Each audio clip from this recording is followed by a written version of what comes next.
This is the ROG Ally, a very powerful gaming handheld console from ASUS. And let me tell you, this thing is incredible. This isn't just another console, it really is a game changer. While other consoles allow you to stream your games, this one also gives you the ability to download them and play them offline. It comes in a very nice and simple box with some ROG branding to it. But let's hop on and see what's inside. Opening the box, and straight away we get the ROG Ally, and this thing looks awesome. We get some basic control instructions on the front cover and the beast itself. It feels really good in hands with some great heft to it, while being perfectly balanced and not heavy on either side. Let's see what's at the bottom section. At the bottom section of the box we get the 65 watts power brick that has a USB-C connector on one end and a plug on the other.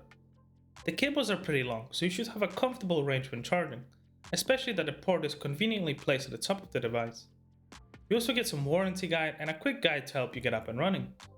Packaging is nice and simple, but I really love the box that it comes in, plus the small ROG accent logos make it look special. So that is it, that's all we get in the box. Let's now talk about the controls.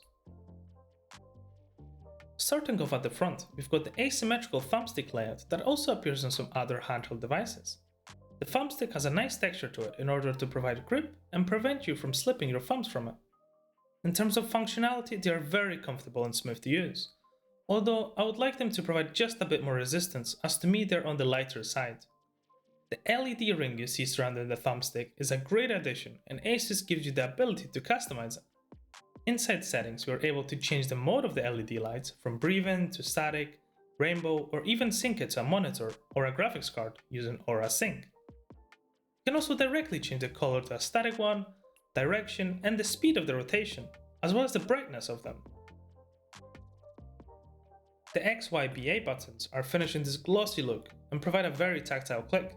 They are also very easily accessible and comfortable to use, and in my opinion they are a very good size. The shiny D-pad is very well placed, it feels responsive and precise. It definitely gives me this nice satisfying clickiness and feedback that I would expect, although I heard it's not the best for fighting games. At the top we get the left and right bumpers and triggers, and let me tell you, these are one of the best out there. The triggers feel very satisfying to press and are in such a comfortable position. They are again very precise and responsive and can be adjusted in the settings to reduce or increase their sensitivity. Simply navigate to settings in order to configure it for either desktop or gamepad mode. You are able to adjust the key mapping, both of the thumbstick and trigger sensitivity levels, as well as their dead zone areas. The device really provides you a lot of options, so you can adjust it to suit your needs and gaming style. Settings are very granular, and you can adjust each trigger separately, or use the mirror trigger options to apply the same settings to both of them. We also have the ability to change the haptic vibration strength on both sides of the handheld.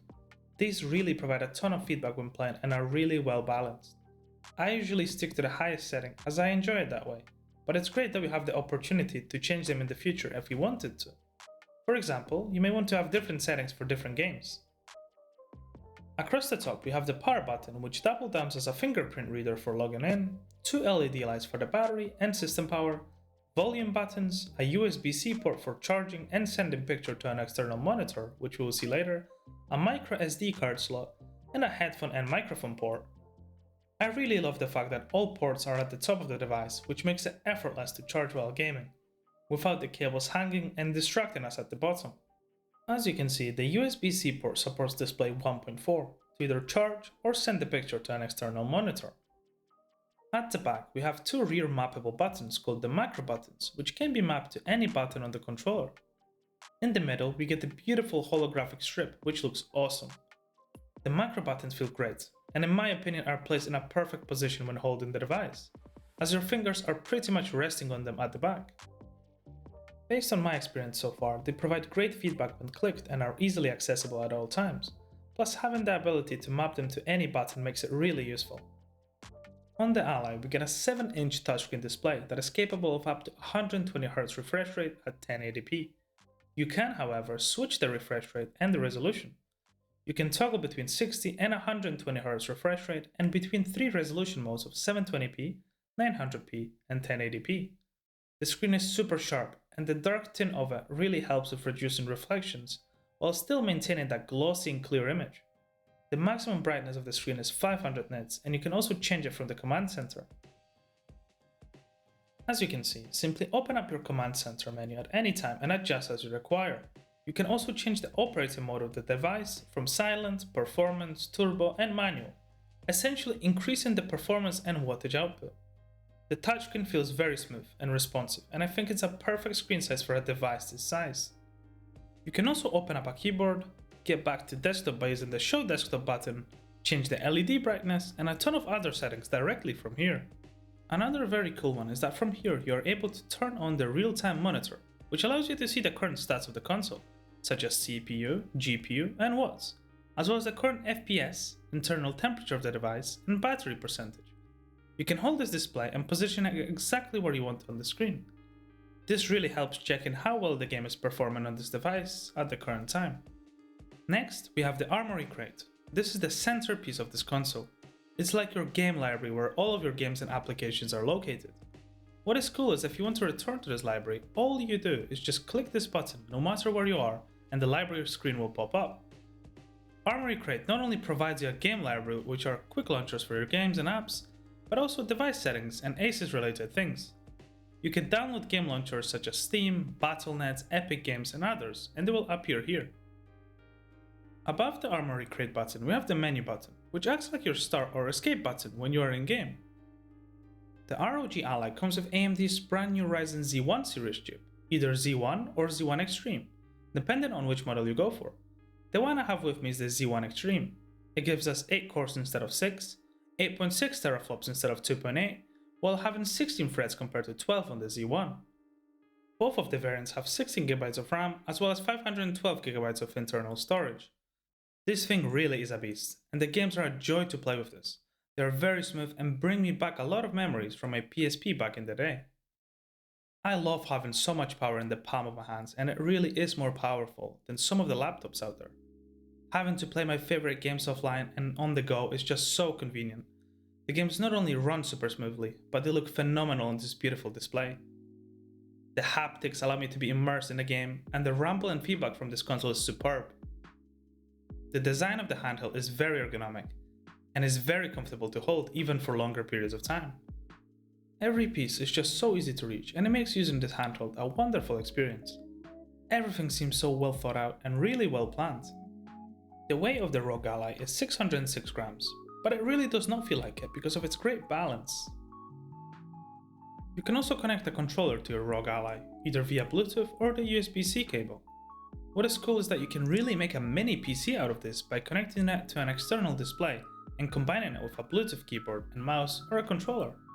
You can either connect your PlayStation 5 controller or an Xbox controller. Really, any Windows compatible controller should work. And you can be very creative with your setup here.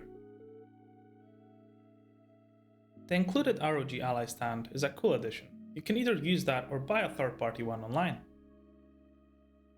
I tried many games, from being a farmer in Stardew Valley to downloading classic games via the RetroArch on Steam Deck such as Pokemon Emerald, Platinum, the Elden Ring, FIFA 23, Forza Horizon 5, Diablo 4, Rocket League, and no matter how demanding the game, the ROG Ally performs incredibly well.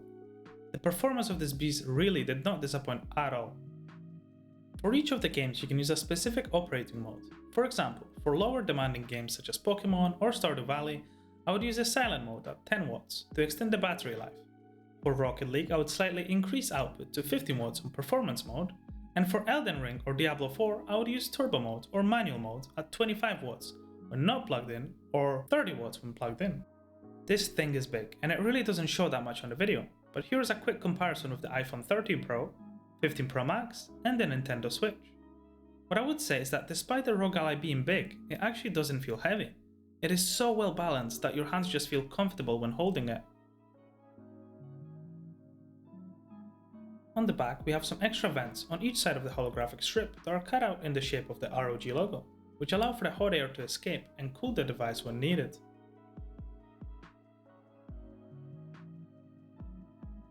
But let's discuss operating modes. So we have the ability to customize the operating mode performance and efficiency.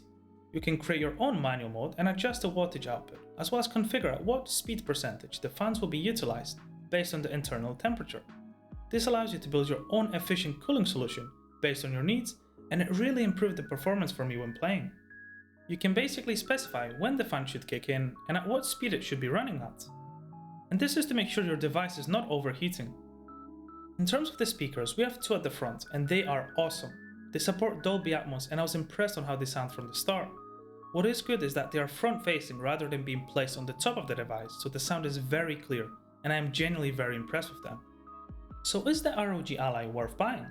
If you're looking for a portable gaming handheld that can run almost any game from your favorite stores such as Steam, Xbox Game Pass, emulating classic games and have the ability to play on the go when no internet connection is present, install Windows apps and have the opportunity to work from it if needed, or even plug it into your monitor and convert it into a mini PC, I think this is a phenomenal choice. The price for this model is $699, with the lower Z1 model coming at $599. So that is it for today guys. I hope you enjoyed the video and that I was able to help you decide if it is worth grabbing one of those. If you enjoyed the video, it would mean the world to me if you could like and subscribe to the channel. If you have any questions, leave them down in the comments below and I will make sure to answer every single one of them. Thank you so much for watching and I will see you in the next one. Peace.